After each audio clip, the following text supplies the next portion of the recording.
মাটির এখন ঘর বানাবো, খেজুর পাতার ছাউনি দিব, বাঁশের খুঁটির বেড়া দিয়ে মহাকালের ঘুম ঘুমাবো।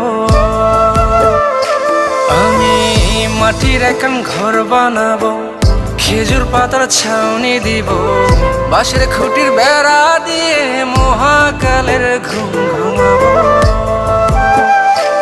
আরে সাদা কাপড় পয়রায় আমি গান গাইব আকাশ চুমি, ওপারেতে ঢুল পিটিয়ে আমার বিয়ের দাওয়াত দিব। আমি মাটির এখন ঘর বানাবো, খেজুর পাতার ছাউনি দিব, বাঁশের খুঁটির বেড়া দিয়ে মহাকালের ঘুম ঘুমাবো।